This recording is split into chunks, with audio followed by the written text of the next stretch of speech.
here in beautiful Cape Town, South Africa. It's a lovely, humid day outside, preparing for rain, I think.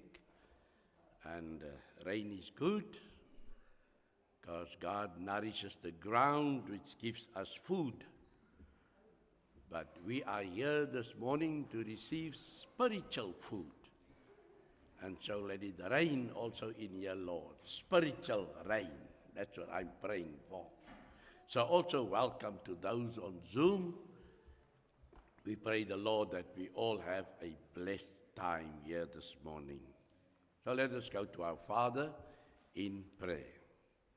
Heavenly Father, we are thankful that we can come to you at this time to worship you in spirit and in truth. I thank you, Lord, that we can be praying for one another. At this time, we are mindful of those that need your prayer and those that are sick, those that are even physical and spiritual sick. We're praying, Lord, for their healing. We're praying for those that has loved ones parted from them, Lord, that you would comfort them according to your comfort. I know, Lord, that we admonished in the scripture that we must not mourn as those that have no hope, because if you have died in the Lord, there's a great reward awaiting. And so, Lord, as we've remarked, so many people, as we've come to the church, was running. They were running to extend their earthly life. But Lord, to go to church, to be here this morning, there's a greater reward, because this earthly life is limited, but the heavenly life is eternal. So it would be better to run to the church instead of running for a limited life. Oh Lord, if all can just have that wisdom, I pray that your Holy Spirit will convict them of their foolishness. Thank you, Lord, that you have brought us here in safety, and I pray for those that are still on their way, that you would bring them also in all safety, Lord. Thank you, Lord, for this hour in which we can once again search the scripture and we can fill our minds with wisdom. Heavenly Father, hear our prayer as we plead it in Jesus' name. Amen. So once again, we're continuing in the book of Daniel. And right up front, I want to say, it is not about the great tribulation, or the rapture. As when some denominations, when you open up the book of Daniel, their mind is geared for the rapture. No, we're not going to talk about the rapture. We're not even going to talk about the Antichrist. We're not even going to talk about the second coming of the Lord. No, because in this book of Daniel, there's nothing of that. If you rightly divide the word of truth and do not want to mislead the people, this book of Daniel is already fulfilled. It is already there when it speaks about the time of the end. It is nothing to do when God will come with fire and hail and brimstone and make an end to this life. It's nothing to do with that. This is all to do with Israel. It's all to do with the chosen people of God and how God dealt with them. And what was written before was written for our admonition, so that we can learn from that we do not walk the same pathway as they walked. They walked and they exchanged the living God for that which was dead, stones and things like that, idol worshipping. And so God reckoned with them. And that is what the book of Daniel is all about. Now, for our teaching, that nothing goes unnoticed by God. Not even this day, the 18th of May, 2025. It's been recorded. And if I must go further, God knows everyone that is here this morning.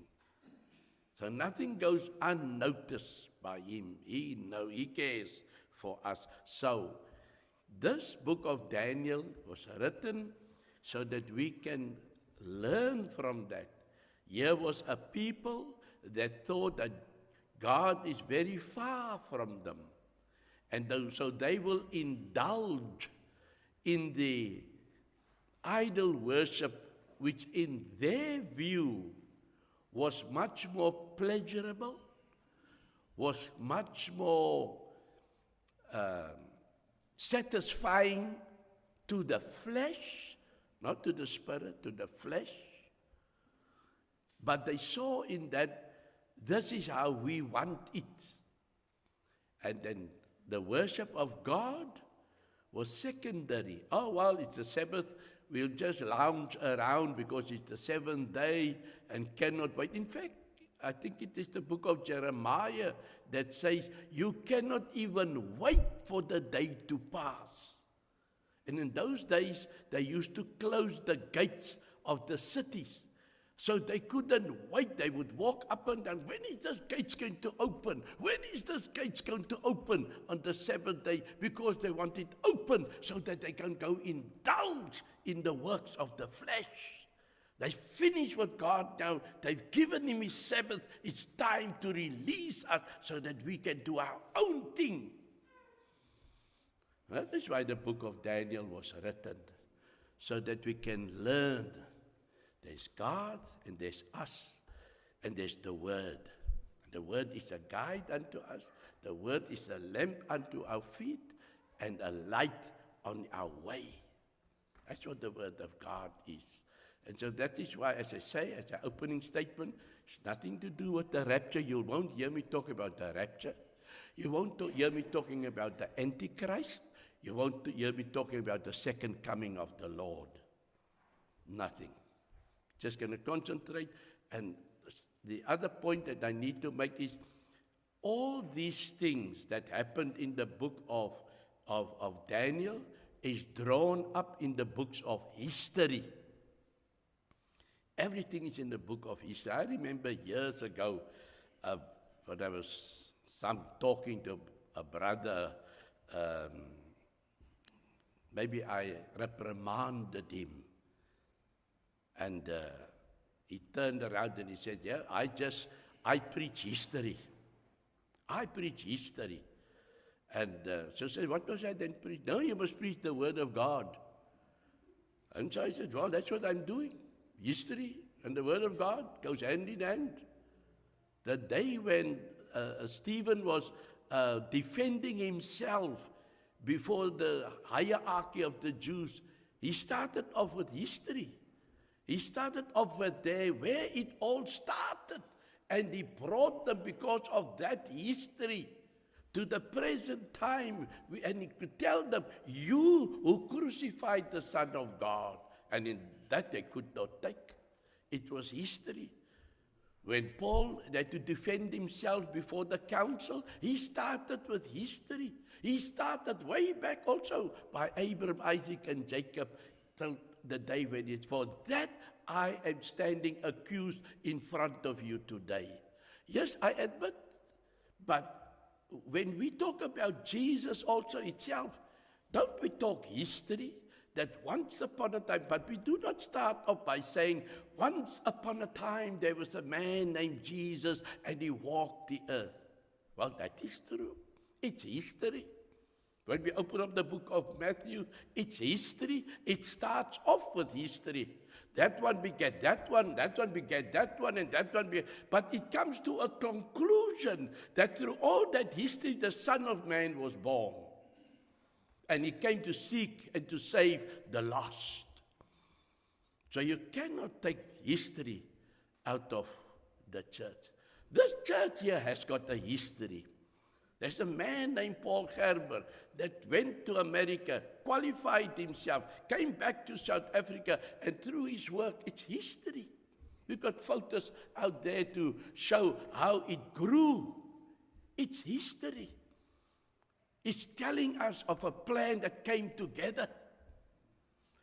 You see, the problem is that people take this book and they read one verse out here, and then they stand with it and they make loud noises.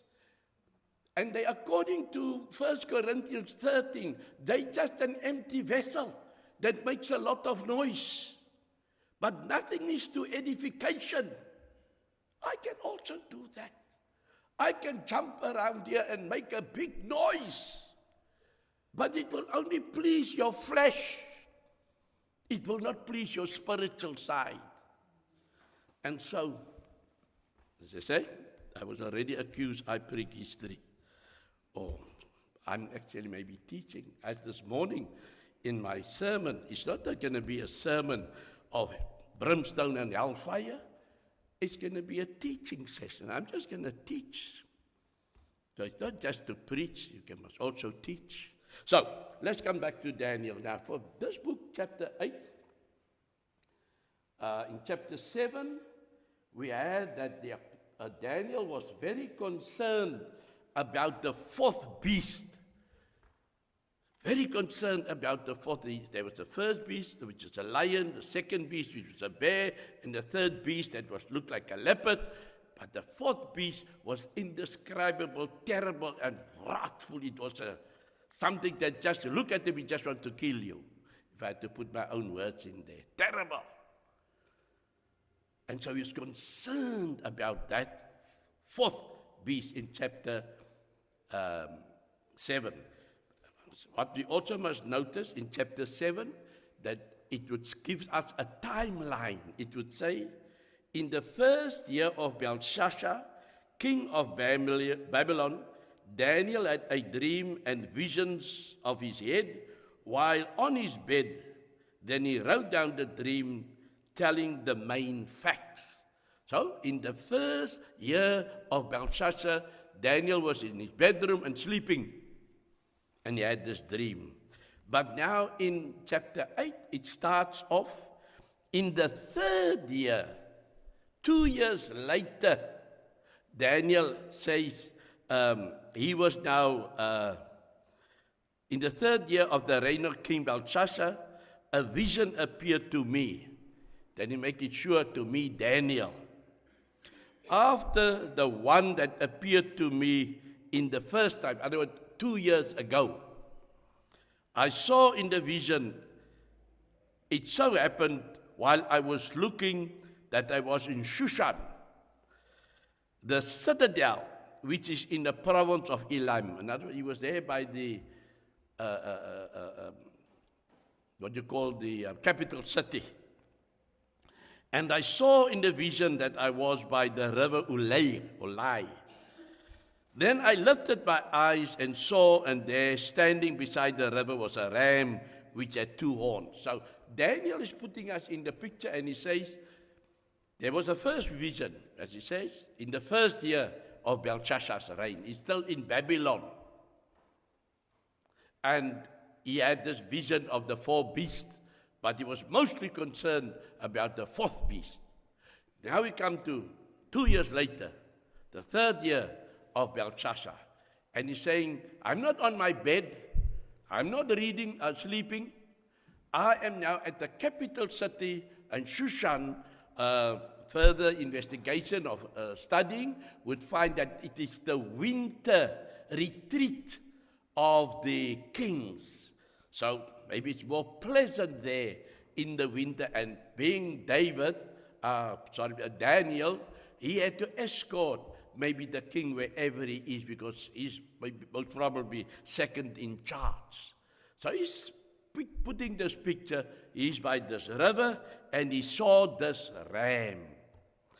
And then he says, then I lifted my eyes and saw, and there standing beside the river was a ram, which had 2 horns, and the 2 horns were high.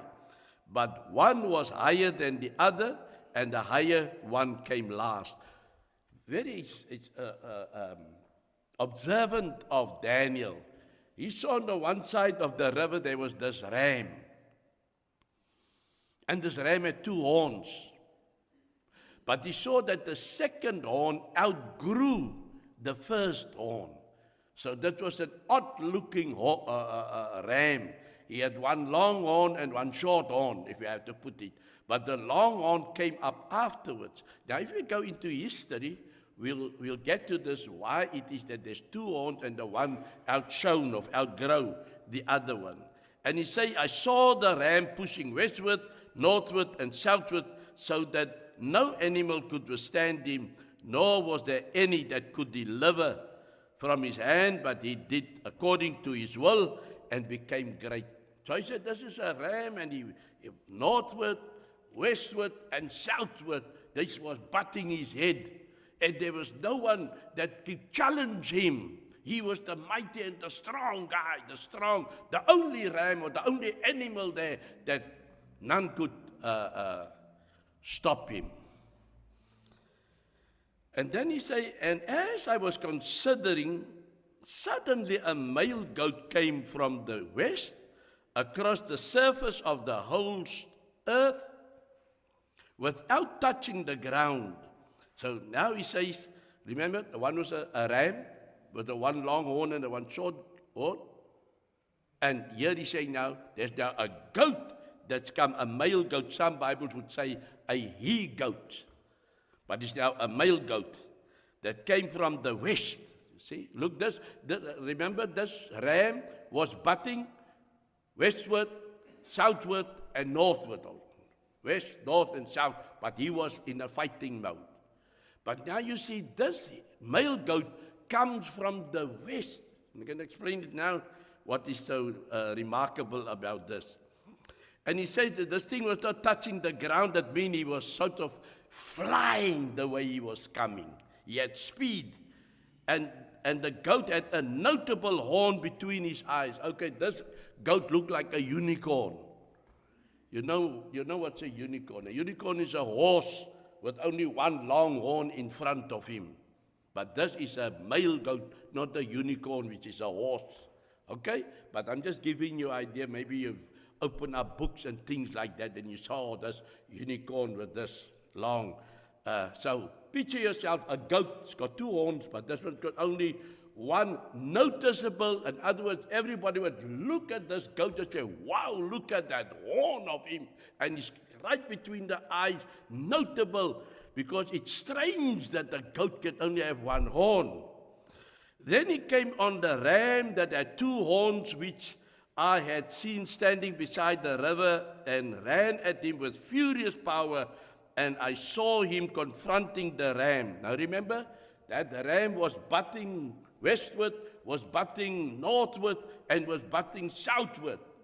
You may ask me, now why didn't he go east? Because he was the east. He was standing on the east side, there was a ram, and he was fighting to the west, he was fighting to the north, and he was fighting to the south.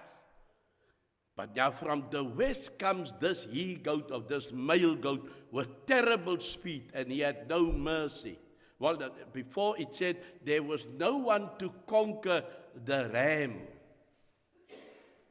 But here comes his opposition in the form of a male goat with speed and everything, with no mercy with that. And he ran smack bang with all the fury in him, and he killed, so to say.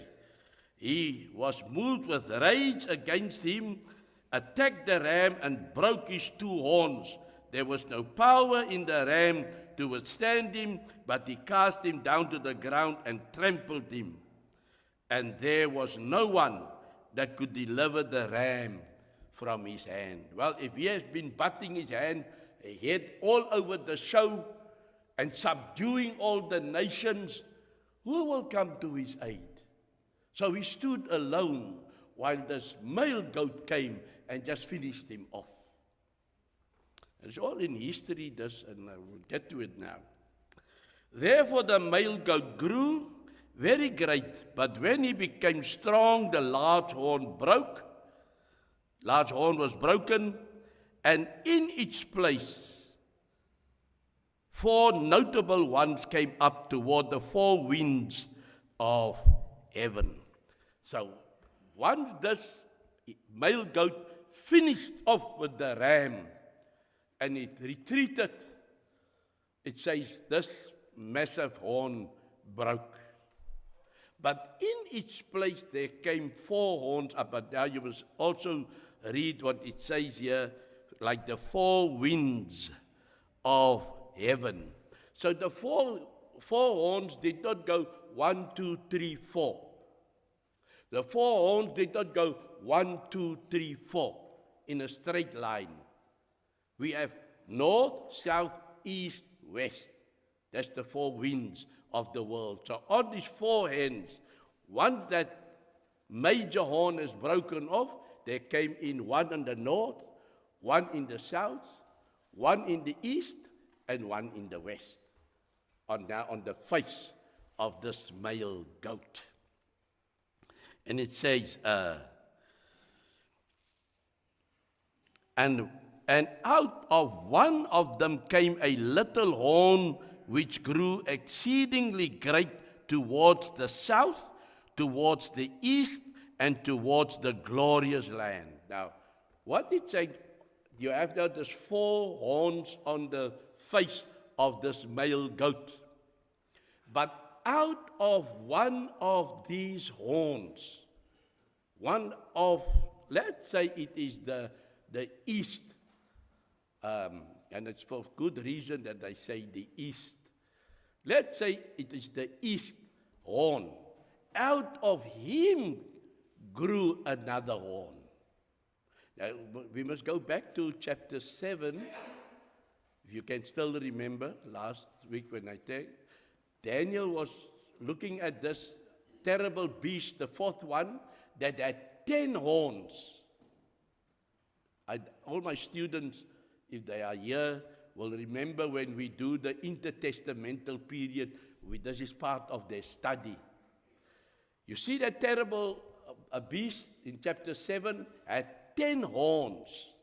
And while looking at the 10 horns, he saw 3 horns disappear, plucked up by its root. 3 horns. That means it is left with 7.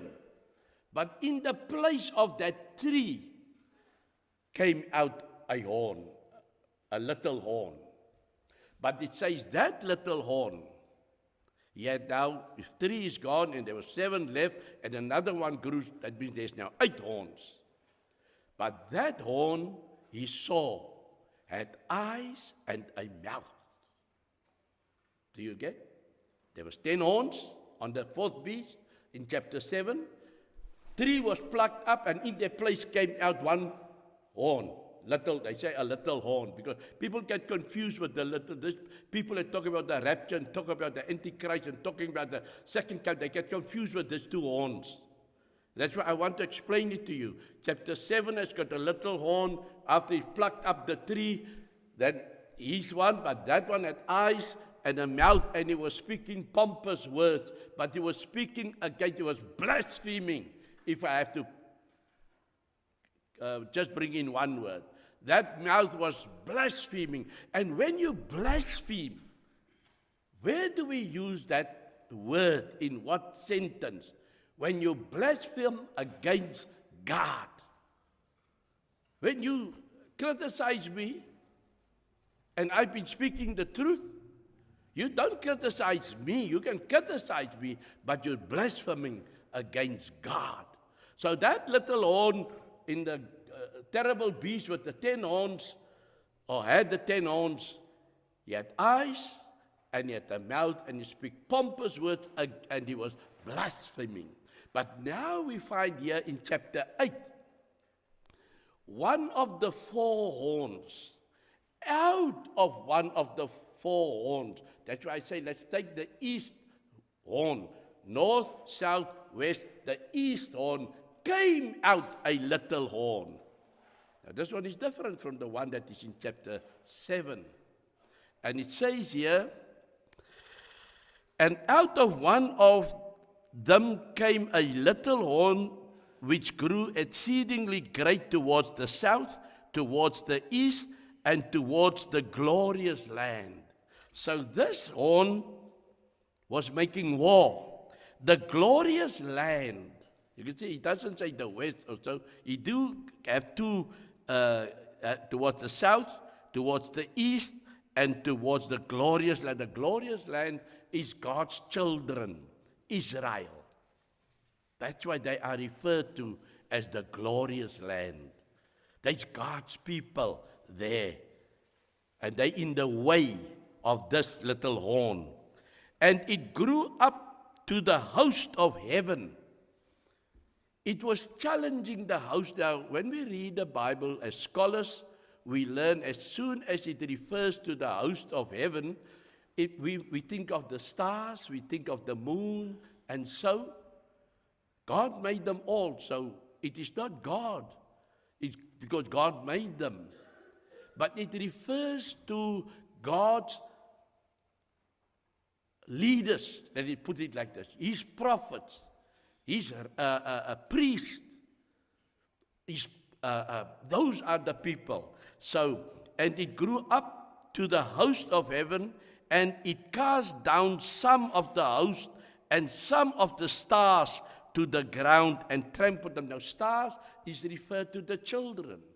We have, remember when we go back to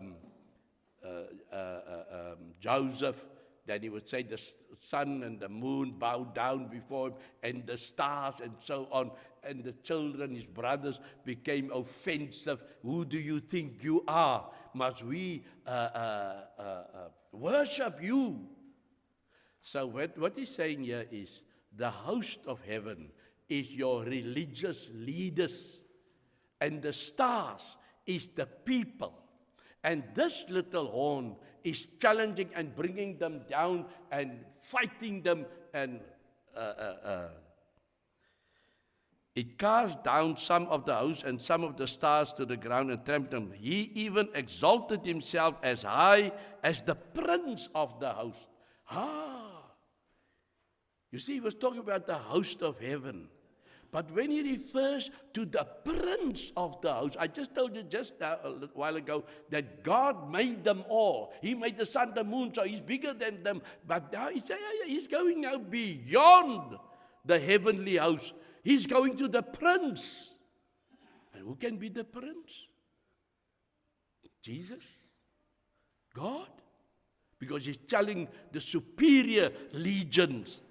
And by him, the daily sacrifices were taken away, and the palace of his sanctuary was cast down. Because of transgression, that means sin, an army was given over to the horn to oppose the daily sacrifices. Now, we'll get back to these words. I'm going to explain it to you now. And he cast truth down to the ground. What is truth? It's the word of God. So he's throwing the law of Moses to the ground, because we're talking of the Old Testament here. He did all this and prospered. Now I need to come back. I need to haul you now in, and you hear about a ram, and you hear about a male goat. So let's just skip the rest, and we go and we see, because Daniel is now confused, and now somebody needs to explain to him what is happening. And so we go now to verses 18 of chapter 8. He says, now, as he was speaking with me, I was in a deep sleep with my face to the ground. That is now Daniel. But he touched me and stood me upright, and he said, look, I am making known to you what shall happen in the later time of the indignation. He's telling Daniel, listen, I've got the information. I'm going to tell you what is going to happen later about all these things which you see. For at the appointed time the end shall be. This what you see now has got a time. It will mature in a certain time. the ram which you saw, now we come back, you saw the ram on the side of the river, with the two horns, and the one horn was longer. The one that was longer is the second one. Having two horns, they are the kings of Media and Persia. So they are countries. If you remember the statue which Babylon, Nebuchadnezzar had, you, O king, are the head of gold. But after you, another kingdom will arise, made of silver. They were the Medes and the Persians. Here, Daniel are saying that this angel is explaining to Daniel that the ram that you saw with the one and the long, they are the kings of Media and Persia. And remember in Daniel chapter 7, when he saw the first one he saw was a lion. And then came a bear, but he stood almost like on one leg, or if the one leg was longer than the other one. So he was like unbalanced, but it gives you, there's two kinds of power in this bear. You see, there's two in this bear. And that's what he's saying. They are the kings of Media and Persia. And so the history here about Media and Persia is that the first horn was Media. They were now the major country. But the Media, but the Persians superseded. They made an amalgamation. Come, let's challenge Babylon. So the Medes and the Persians amalgamated, but the Persians were bigger, stronger than the Medes. So that's why the horn was little, and the Persians came last, but it grew because it overtook the Medes and the Persians. If you get that picture, you see the bear standing on one leg, and it seemed like the other leg was shorter. The shorter one was the Medes. The longer leg was the Persians. It's two countries together, but the one was stronger than the other one, but they made an amalgamation because the Persians on their own could not challenge Babylon. The Medes on their own could not challenge Babylon, but the two of them together could challenge Babylon. Now, when the Persians was in rule, remember, he said that the ram with the two odd horns were butting southward, northward, and westward. It was making war. Now, westward were Greece, but there was a narrow strip, a narrow corridor that they had to go through. Now, every country protects a narrow corridor because if they want to attack, they will come through that. Now, the Greeks could defend that narrow corridor. There's a movie on the TV, something like it is just 300. The movie's name is 300. It's that 300 Greeks that could stand in that narrow gap. And then this Persian army, Xerxes is the guy, I think, was coming at them. There's also Medes, Persians, Xerxes.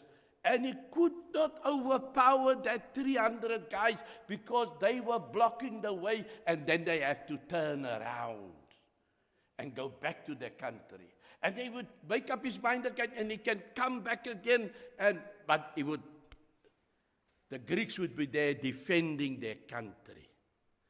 Now, so what we have here is the ram which you saw having two horns. They are the kings of Media and Persia. And the male goat is the kingdom of Greece. So that male goat that came so swiftly, not even touching the ground, it told us, is the Greek country. Now, just get this. Always the Medes and Persians wanted to go into Greece to conquer them, but they could not because the Greeks were defending that narrow strip.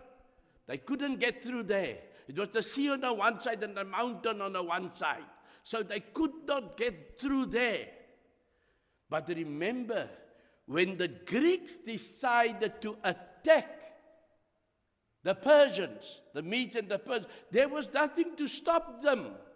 They flew through that gap. There was nobody there, and they just had it up till here for those Persians. And so they came with all the wrath in them, said, let's give this Persians a lesson. And they say, with all its fury, and he was very cross, this Alexander the Great, that's the prominent horn, because his father was defending his country so much. Father was Philip, and eventually he died. I can't remember if he died or they killed him or what, but he was filled with wrath. He was a 20-year-old youth, and he said, now let me go teach the world a lesson.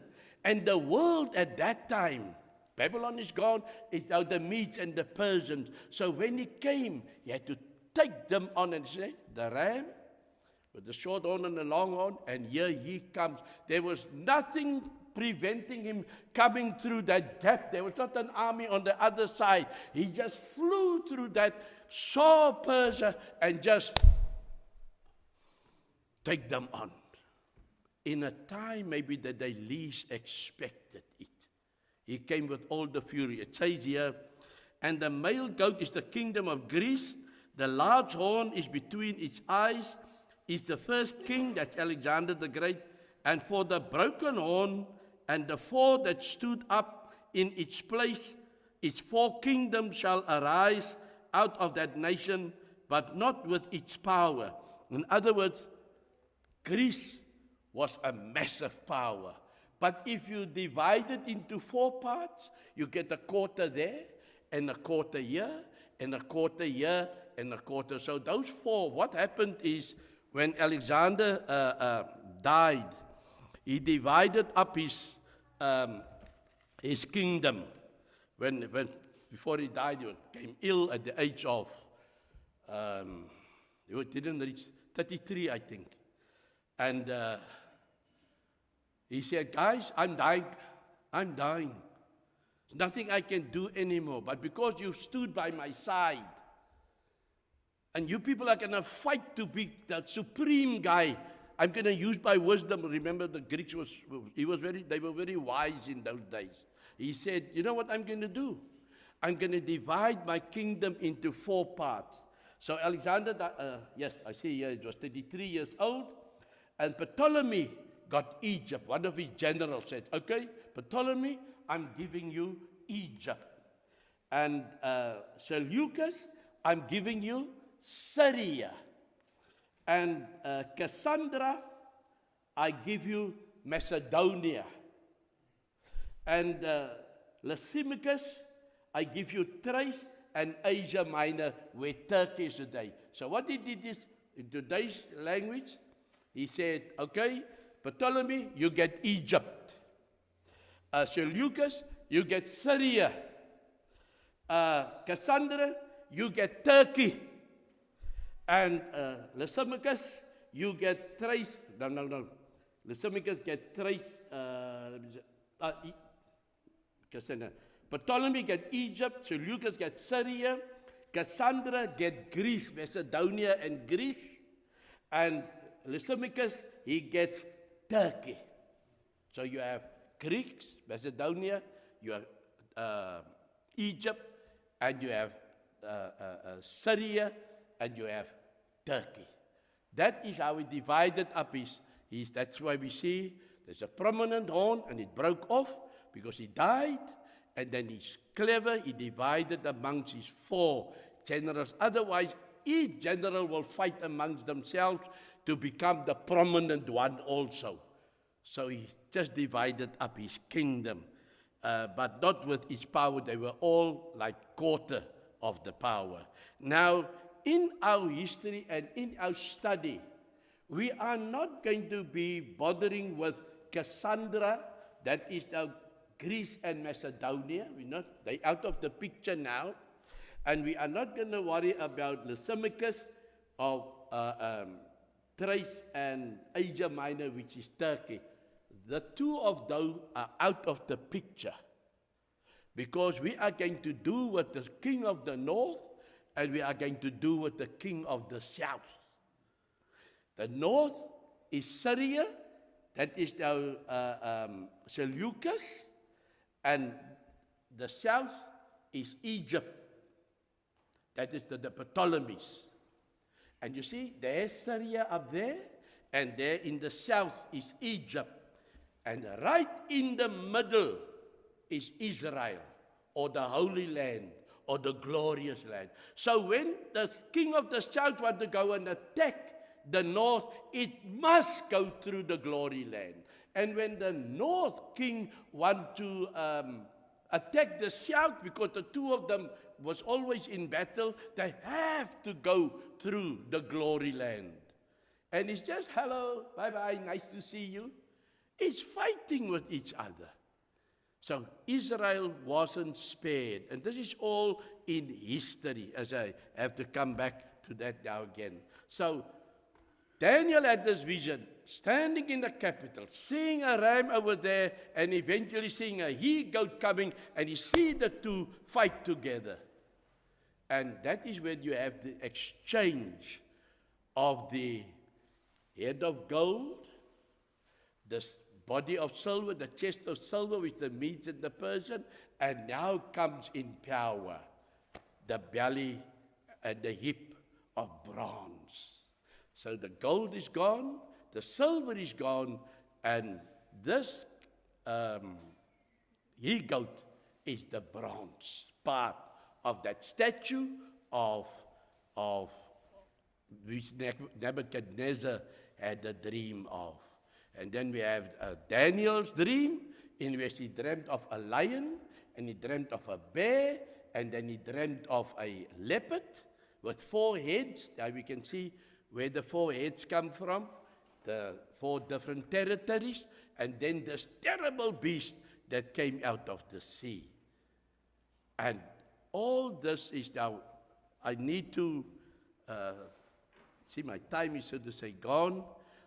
I did not even touch the little horn that came out, because we read that that little horn, this is what it did. It grew up to the host of heaven and cast down some of the hosts and some of the stars to the ground and trampled them. He even exalted himself as high as the prince of the host, and by him the daily sacrifices were taken. And that little horn, he was now in Syria. He stopped the Jews from daily sacrifices, so they could not worship. And the place of the sanctuary was cast down. The temple was defiled. The temple that must be holy was defiled, because they came in there with their idols, and they came in there and they roasted a pig on the altar, which was a desolation, abomination. I say, because of transgression, an army was given over to the horn to oppose the daily sacrifice. So the Jews had to sacrifice in the mornings, and they had to sacrifice in the evenings. So they had to acknowledge and give thanks to God every day, with the beginning of the day and with the closing of the day. They had to have that sacrifices. And he came and he said, no more Jewish worship. Nothing of that part. And he cast truth down to you're not even going to read the law of Moses every day. Burn it up. There's only but one law, and that's me. That was that little horn that you saw coming out of one of the horns. It was the Syrians, the Seleucus. They fought between the north and the south. It's just a point I want to make now. When the people talk today about the tribulations and things like that, they will all refer to a king of the north and a king of the south. In my books that I had very early, maybe 50 years ago, Russia was that king of the of the north, and it will come against the king of the south, which would be Israel, and so on. And they would fight, and they would say, nowadays it is the valley of Megiddo, of the war of Armageddon. People are saying, oh, the whole world is going to come up against Israel. That little, small little land, which is as big as Cape Town. If I had to maybe make an example. The whole world will assemble in the valley of Armageddon and take on Israel. My word, Trump can stand there in his White House and press one button and blow Japan and Russia and China out of this world, just by sitting in his office. You don't need to gather up there. But you know, there's so people gullible for untruth that they believe it, that they prepare. Oh, when is they going to gather by Armageddon? Oh, Armageddon is so small, all the world's army can't even gather in that one place. But there's people so gullible for the untruth because they listen to people that don't know. They empty vessels. And this is history. It is written up in the Maccabees books, 1 and 2 Maccabees. It is written up there for you to go and read. If you don't have a copy, I can give you a copy, because that is how the Jews, because eventually it says, then I heard the Holy One speaking, how long will the vision be concerning the daily sacrifices and the transgression of desolation, the giving of both the sanctuary and the house of the trampled underfoot? And he said, for 2,300 days, then the sanctuary will be cleansed. In other words, it said, this guy that did all this nonsense here, because the Jews could not go into the temple because they will be defiled. They will be dirty when they go in there, because it was now a abomination of desolation there in the temple. So they did not want to go in there, but it first had to be cleaned. And here he says 2,300 days it will take. But because it is the morning and it is the evening service, that you break it down for 2 is 1,150, which will give you 3.5 years. So for 3.5 years, the Jews fought that little horn, Syria, and eventually they won. For once God stood with them, and they took on this mighty army, and they won. And the Jews felt, so God has returned to us. And then they went into the temple, and they went to sanctify the temple, clean it inside out, so that they can once again, and about for 100 years, the Jews could rule themselves. That is all here in this. Nothing to do with the rapture, nothing to do with the second coming of Christ, nothing to do with the Antichrist. It's all written up in the books of history. So, thank you. I went maybe very quick through it, but next week we'll do chapter 9, which is a prayer from Daniel. Let us go to the Father and pray as we are concluding this lesson. Thank you, Heavenly Father, that we could learn this morning that you are not asleep, that you keep record of every day the things that we do. And you are so particular about your people. And you want your people to learn the scripture and worship you according to the scripture. And we have the lesson that the Jews of old exchanged you for idol worship, and therefore you was in a punishing mode and you punished them. But thankful, it was a lesson for them so that they can return to you. And thank you, Lord, that we have that lesson this morning, that everything is not lost, that we can come, if we have fallen, we can stand up and we can come and worship you anew. I pray then, Lord, that we will not run away and be lost forever, but that we will seek your presence and you will welcome us back. Thank you, Lord. In Jesus' name I pray. Amen.